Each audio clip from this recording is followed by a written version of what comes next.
Now listen, y'all, listen to me. This wedding was not as violent as like other weddings from Game of Thrones, but it definitely was just as messy. It was messy. It was messy.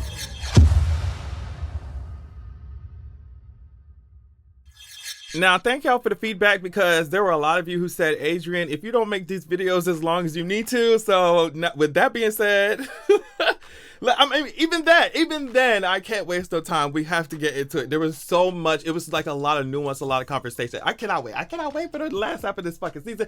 Really, we gotta tip our hats off to the actresses who really did the damn thing. The younger actresses. Thank y'all so much. Y'all are very talented at what y'all do. Period.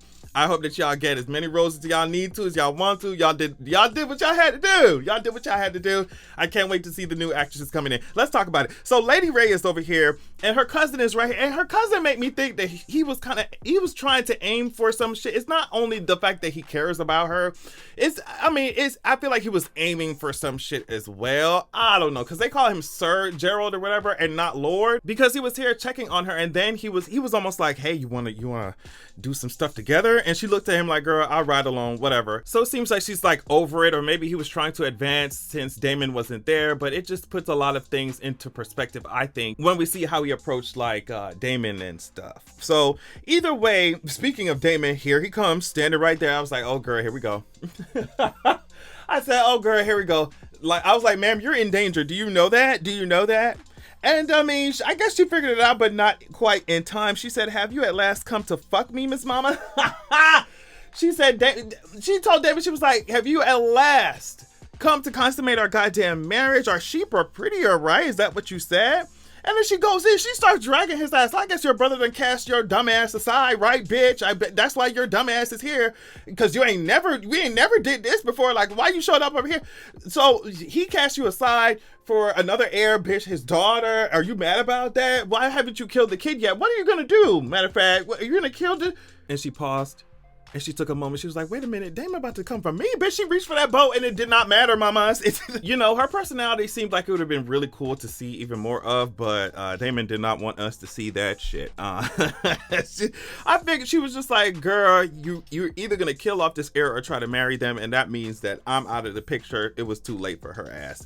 And I love how she was just like, hey, guess what? I knew that your ass couldn't finish. I knew that there was you're impotent. I knew there was something wrong with you, mamas. So he comes over and finishes the job. I think that's obviously what she wanted. Like, if you know Damon for at least more than 5 seconds, you know that's the way to egg him on, right? So I think that she was just like, bitch, I'm not finna sit here. I don't know what was broken. It was given back or neck or something.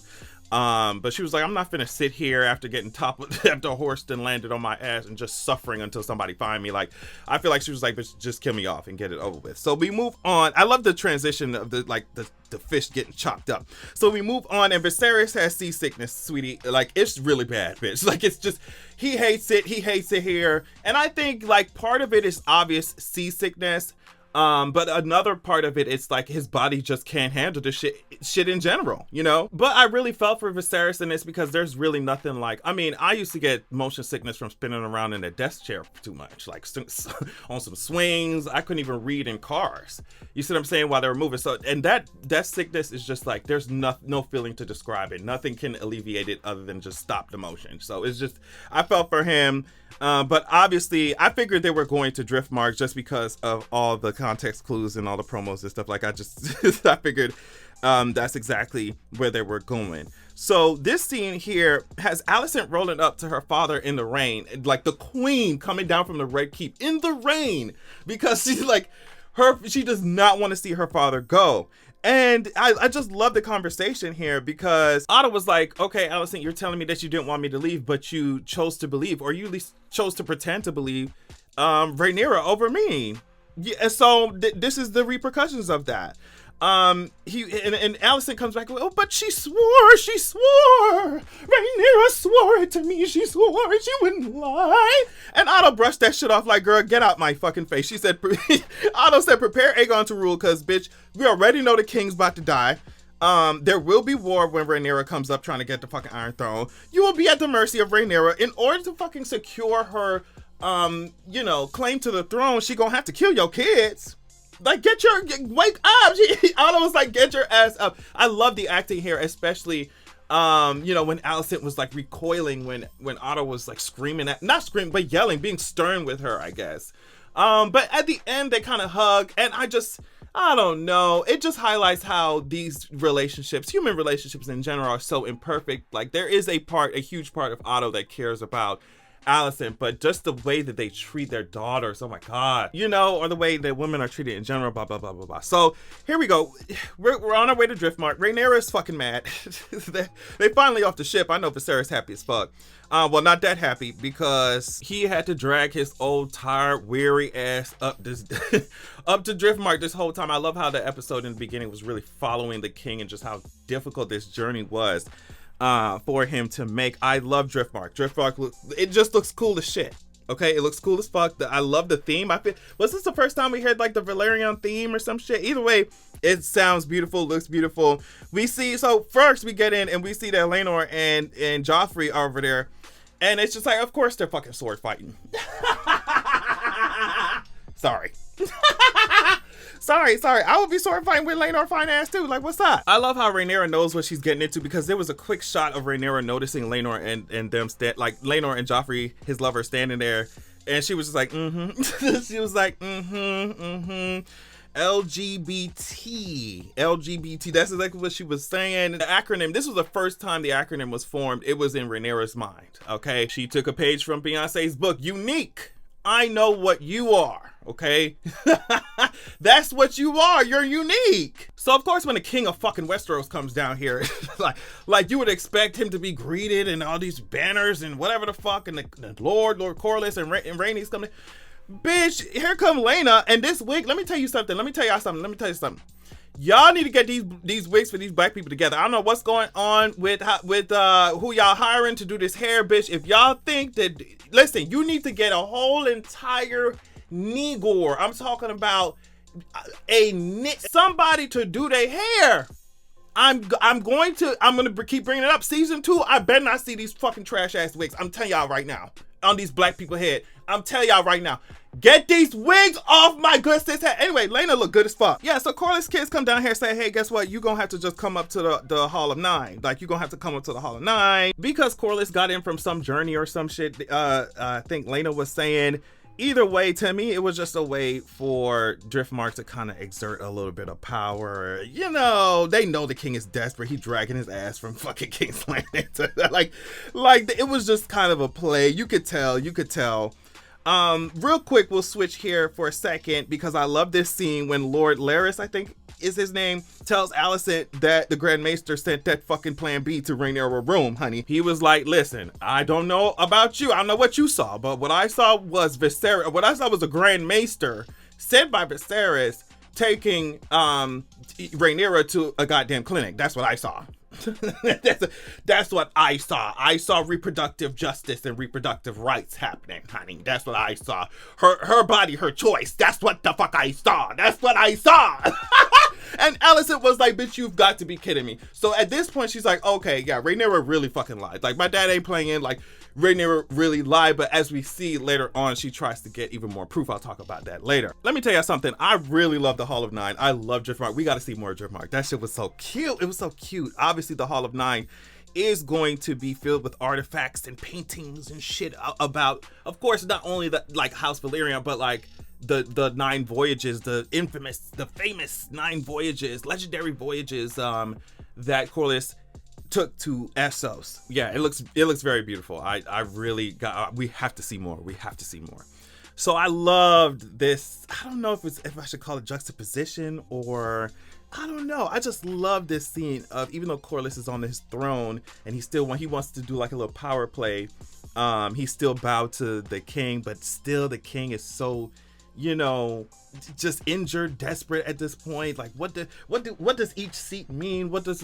Even though you have the title, do you have the power? You see what I'm saying? I just love that. I love that. I think that this couple is my favorite couple on the show. I don't know. I think if I saw even more of them, I would love them even more. I just love their chemistry as actors, like Rhaenys and Corlys. Like, Rhaenys comes in here like Rhaenys and Corlys. Y'all know who I'm talking about, the actors. But Rhaenys comes in here, is like, hey, what's tea, cousin? What's good, girl? What's good, mama? Like she don't know what the tea is. She grabbing grabbing this motherfucking hand. She's seeing Mr. Figures.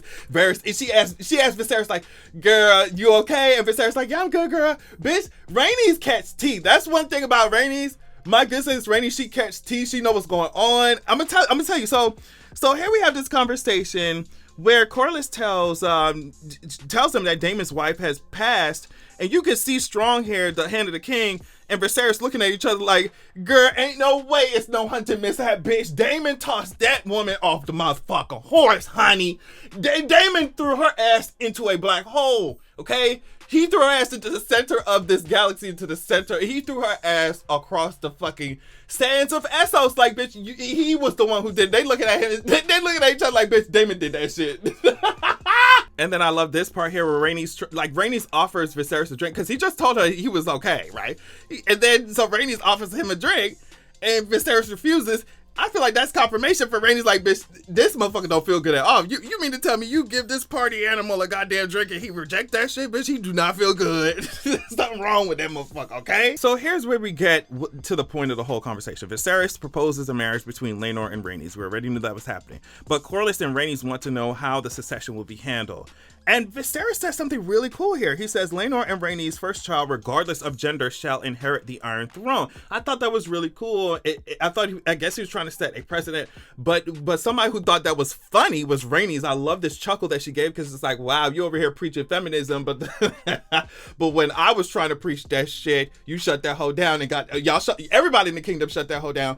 And, you know, put a male on the air. So it's just, I bet she's like, oh, that's funny. That's interesting. That's it. Rhaenys is my girl. I'm sorry. I love her. Corlys says, House Velaryon wants for when Rhaenys and Laenor get married and have kids, they want for those kids to have the name Velaryon. And it was cool. It was all cool. But the dragon kind of comes out in Viserys when he was like, I don't know, what the fuck you talking about, black man in Westeros? He's like, listen, we gave y'all a cute little... we gave you black people a cute little, you know, run on the show, a little throne somewhere in Driftmark, whatever. He was like, I don't know how y'all do it with them seasonings and y'all cookouts and stuff. I don't know what y'all be doing over here with them white ass dreadlocks that y'all have, right? But I'm gonna tell you one thing. Your kids can have the Velaryon name, but bitch, when whichever one of them knuckleheads ascend the fucking throne and sit on that motherfucking Iron Throne, let me tell you something. They're gonna have Targaryen in that. They're gonna bear the name Targaryen.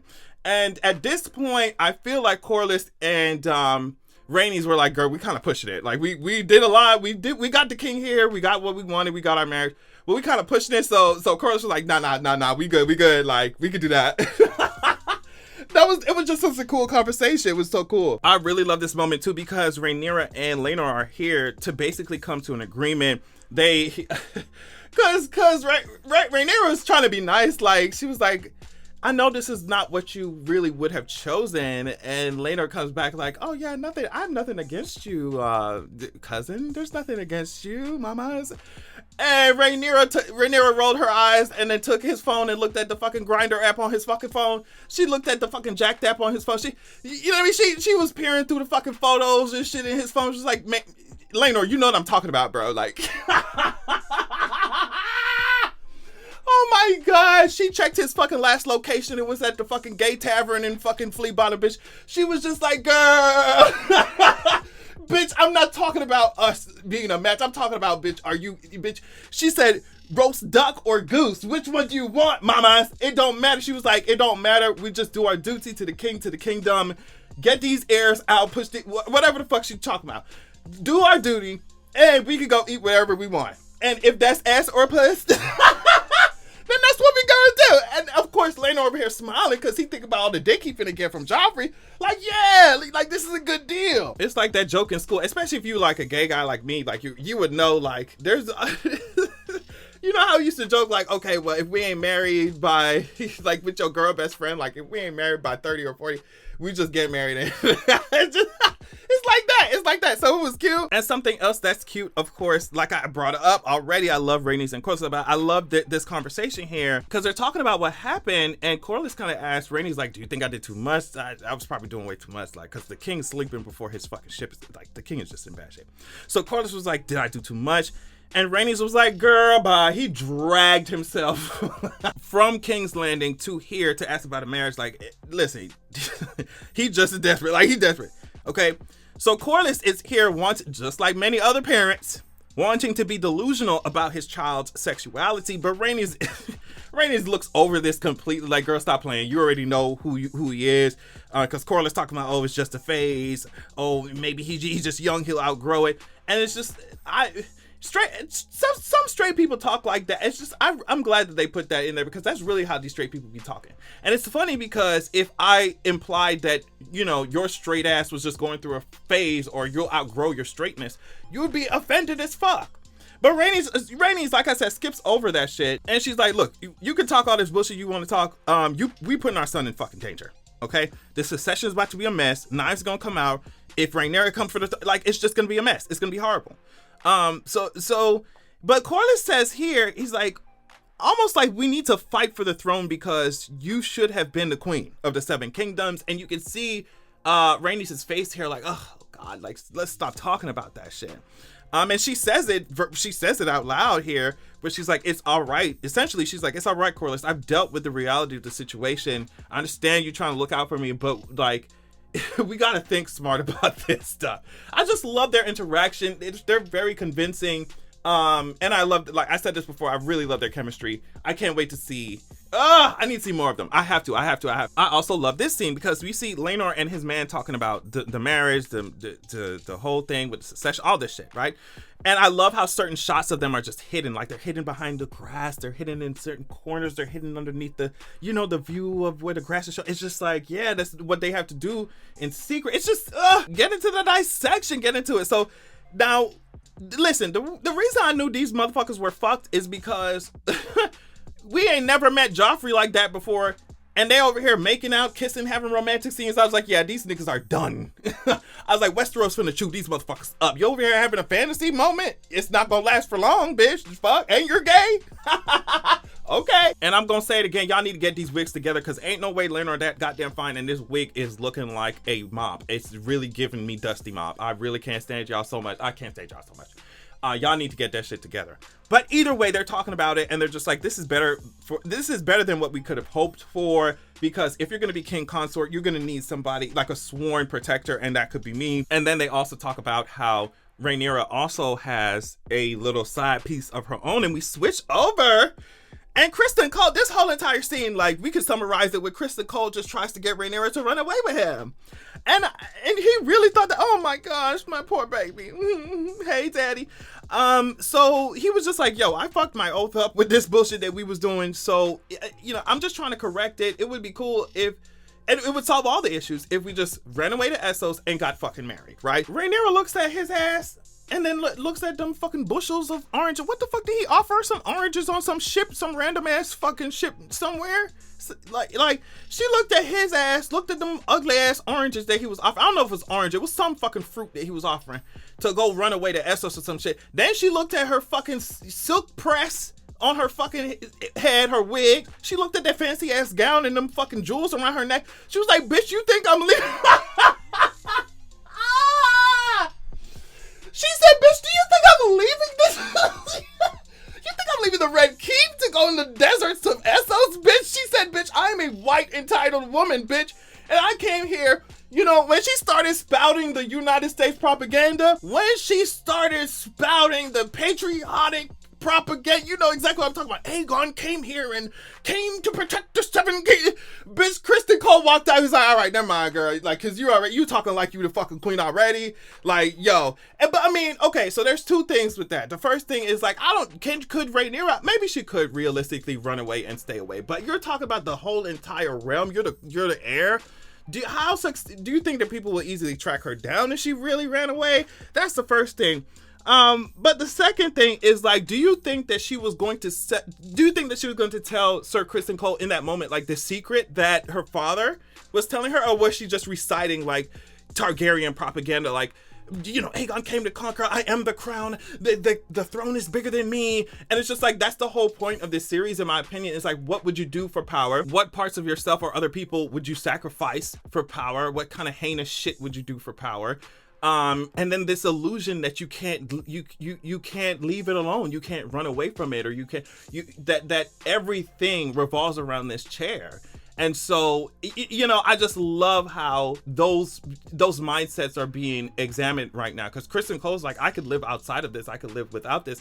And Rhaenyra's like, bitch, these fucking Targaryen dresses cost too much. And bitch, how the fuck? Absolutely not. Who's going to replace these saddles and shit when I don't want to deal with Cyrax is pooping all over the fucking place?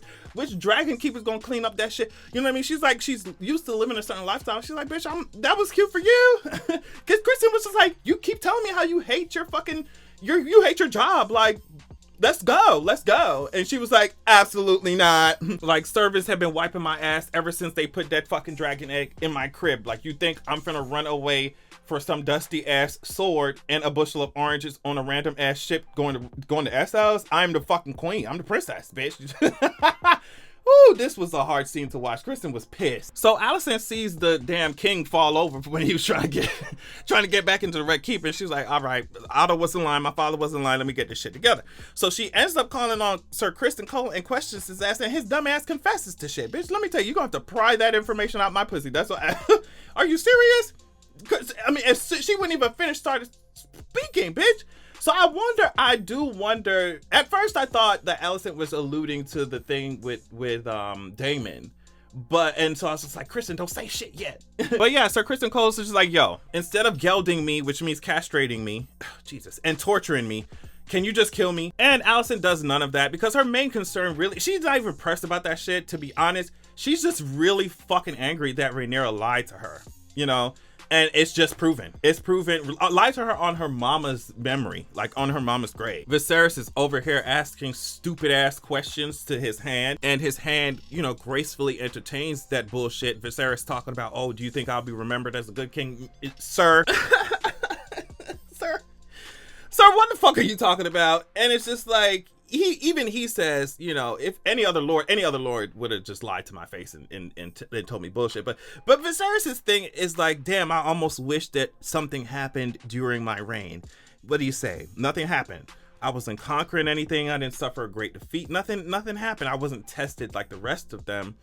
And his hand was almost like people who are tested in this life, a lot of times they wish they weren't, you know. So Viserys comes to this conclusion that it's better for him not to know, better for him to just have lived his life how he lived it, and that's it, and not ask any question. But that's a major theme, not only in this show, but I feel like also in this society, where it's like people are so concerned about, oh my God, my legacy, what's gonna happen after I die? Oh my God, what are they gonna think of me after I die? Like, bitch, first, we already tackling not giving a fuck about what people think about us when we live in. Like, bitch, why the fuck would I give a shit when I'm dead? How I'm not even gonna hear you stupid bitches. You know, but that's one of the main things that keeps people in this world, in the Game of Thrones world, in this society too, fucking each other up, being violent and heinous and shit over some legacy, over some name, over some title, over some illusion of power, you know? And it's like, why is that important? Your arm is about to fall off, Sarah. It's like, what the fuck?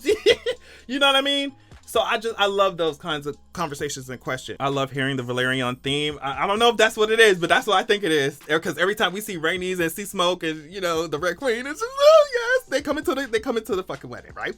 So we get the Hightowers and the Lannisters are coming in. Rhaenyra fucking rolls her eyes at fucking Jason. Jason's dumbass. He's so fucking annoying.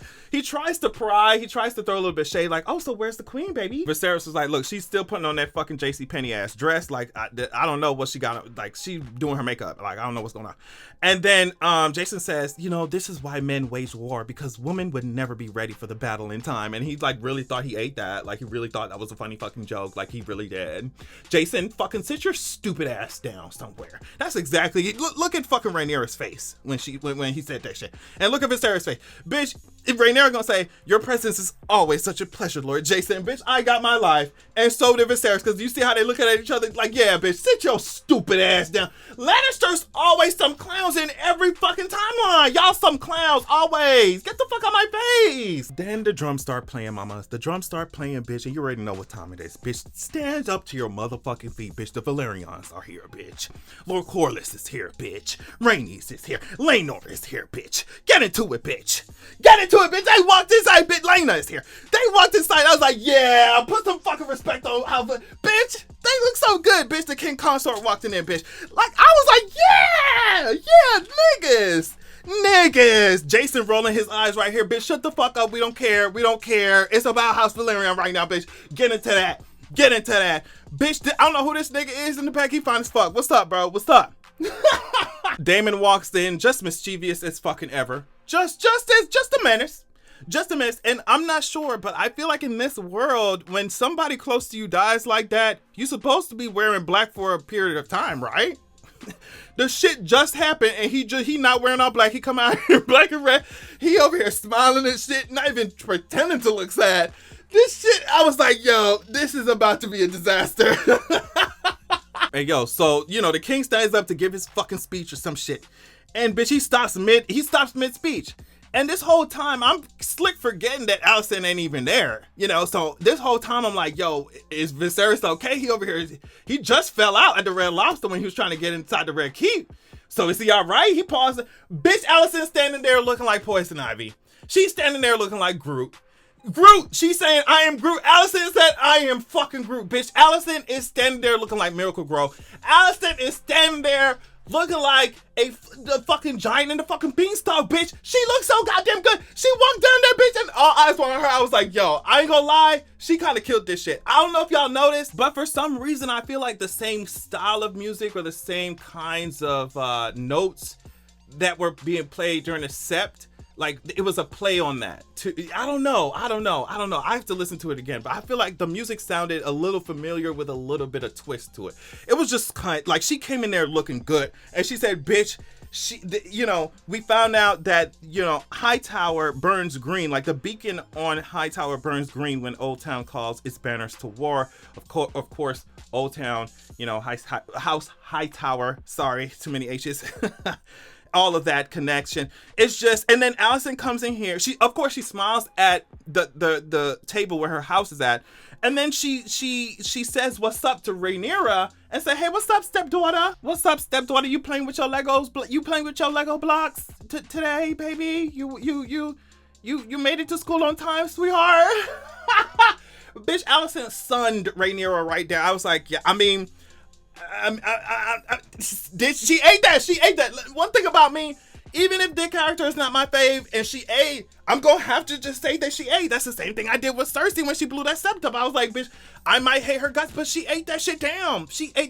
And then also all the extra factors pressing in on Alicent and seeing her act like this, it was just so so good. This scene here is just showing how she's like, as she's growing and exerting her power, she's getting support from her house, so that makes her feel a little bit more comfortable. Her house was like, damn girl, we thought you wasn't shit, honey. We didn't know what your dumb ass was about to do. But Old Town is with you, sir. Gerald Royce confronts Damon about killing his wife, and Damon basically tells him to get the fuck out his face and that he finna take his inheritance, which is all of Runestone. So it's like, you're doing all this talking, but I'm about to snatch up all your shit. And my thing is like, why didn't Sir Gerald know that about the law of Westeros, that's what's gonna happen? And if he knew that, why the fuck would he stand up there acting like he was gonna get buck with Damon? Like, you're not gonna get buck with the brother of the king. You gotta find another way to do that than just coming up to his fucking table and act like he was gonna do something, bitch. He could have the guards cut your head off right there. But when Damon responds, I love seeing the king's face and the hand's face. They were just like, oh my god. They were like, we gotta get rid of this motherfucker. Like, are you serious? So Laena got her eyes on Damon, as a bad bitch should. Even though he was right when he said, like, you like me because you don't know me yet. And it's just like, Mama's Laena, I hope that you're smart enough to take the power from this man and nothing else, girl. That's all you need. Damon's so petty when he said, has anyone ever told you that you're nearly as pretty as your brother is? I cannot stand his shady ass. Joffrey is over here with Laenor saying that he knows who Rhaenyra's mistress is. He says she knows your secret and now you know hers, he immediately catches on that it's Sir Criston Cole. Now, Sir Joffrey's stupid ass gonna walk up to fucking Criston Cole's fighter killer ass, sworn protector built ass, knight built ass, sword in his fucking hand built ass. I would never do no dumb shit like that. Armored down. I would never do no dumb shit like that. Joffrey walks up to Criston Cole and basically says, Laenor is quite dear to me like Rhaenyra is dear to you. We should swear to guard them and their secrets, because if those are kept safe, then so will we all. It's basically blackmail, like, bitch, if you try it, I'm gonna try it as well. But my thing is, these people do not know how to pick their battles. I'm not walking up to no bodybuilder ass fighting from the time that he woke up from his mama, you know what I mean, swinging swords since he was in fucking first grade. I'm not walking up to no nigga like that just getting buck in his face. Did the liquor get Joffrey dumbass excited or fucking thinking that he could fight a battle that he couldn't win? I'm not doing that shit. I'm finding another way. Or I'm not saying shit at all, bitch. Why would he? I'm not saying shit at all. Criston Cole ain't saying shit. I'm not gonna say shit either. That's it. Just having the information is powerful enough. Why you gotta go buck up on his ass, you know? I just think that was a stupid ass idea, especially if you ain't got no men with you, like, riding by you. Like, you don't, it's Criston Cole, like, I don't know. That was just dumb. That was a dumb idea, I think. So Damon and Rhaenyra are basically Damon tells her, like, yo, this guy's gonna bore the shit out you.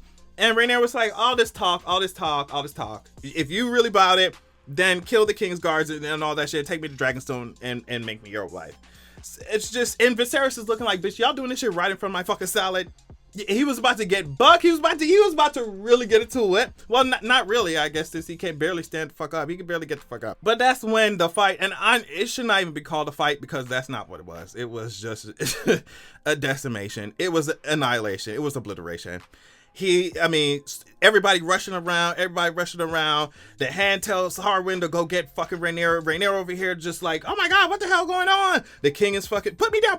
The king is fucking bleeding like shit. Laenor over here crying because Criston Cole beating his fucking man up. Beat his man up. I'm talking about, it was half a face left. I wouldn't imagine your boyfriend acting like that. I would be like, bro, you need to calm the fuck down. That's Sir Criston Cole. You can fight like him? So sit your stupid ass down. The fuck are you threatening him for? I would have been, just having the secret, just knowing that was going on is enough power to get yourself some sense of security. You didn't even have to be the one exposing the secret. Joffrey dumbass could have told somebody else if he felt threatened, told somebody else and just had that shit spreading it. Everybody already know, basically. It's just like, it just was such a dumb way to handle that information. It was just so stupid. So they over here crying. I mean, your man is dead, Laenor. Like, your man is dead. Because he just thought he was that girl and he just wasn't. I'm sorry. Like, Criston Cole, he snapped. It was just a lot of shit, a lot of pressure. You talking about the threat of being castrated? The threat of girl, he just snapped. He snapped. Okay? And so the king said that was cute that happened. Love that for all of y'all, but y'all still getting fucking married today. Fuck. He said, y'all still getting married today. I don't know what the fuck to tell y'all. They thought they were going to have lovers on the side. Sir Criston Cole said, bitch, fuck you. And Joffrey said, I will see you next lifetime. I guess I'll see you next lifetime. That's exactly what Joffrey said. So, I mean, I don't know what to tell him. Criston Cole was about to off himself right here. And I was, oh my God, I was about to be so sad. I was like, is this going to be the ending for him? But no, Alicent came in and saved him, or just stopped him, I guess. So we're gonna see what happens with that. But this whole entire episode was just so messy.